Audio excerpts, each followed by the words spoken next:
Thank you very much. Thank you, Professor Valverde, for that nice introduction. Good afternoon. Okay, I just want to make sure you guys are awake. It's kind of tough when it's a nice warm day. You want to be outside, and here you're stuck here with me having to listen to what I'm going to talk about politics and ethnic politics here, not just in San Jose, but pretty much being displayed throughout the state of California.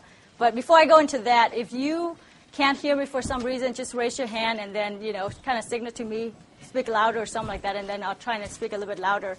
But I'm just going to probably have an informal talk of about 20 minutes, and then after that we can just go to Q&A.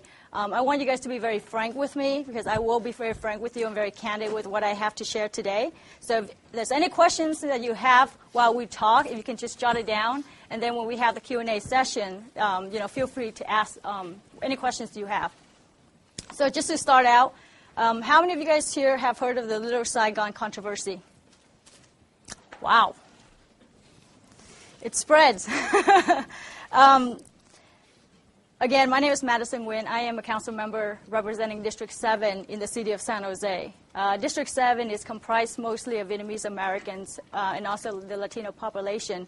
I was elected in 2005 with a special election, and then went on to run again in 2006. So my first term is actually up in 2010, and then we had to run it again for re-election.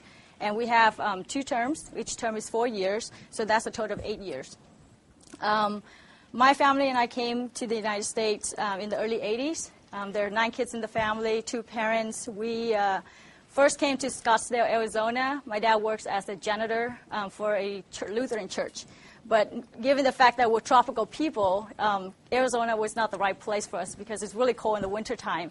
And so we decided to relocate to Modesto, California, which is in the Central Valley. And all my life, every single one of us, my siblings, when we turned 12, we pretty much had to help our parents and work in the fields with other migrant farm workers. So in the Central Valley, you can imagine, there wasn't really much to do. My parents didn't have any professional skills, so that's how we started out. And given the fact that we came from a large families, that was really helpful at the time, right? So I did that all the way until I graduated from high school, went on to college, attended UC Santa Cruz. And interestingly enough, given my background, because I work in all the fields in all my life, when I was at UC Santa Cruz, instead of going to attending classes, I spent a lot of time walking and fighting for workers' rights in Watsonville and Salinas, which is south of Santa Cruz. So my sort of activism and activist work started when I was in college, a college student. And then, so I graduated from UC Santa Cruz, went on to University of Chicago, got my master's there, and decided to come back to Santa Cruz to finish my PhD in sociology.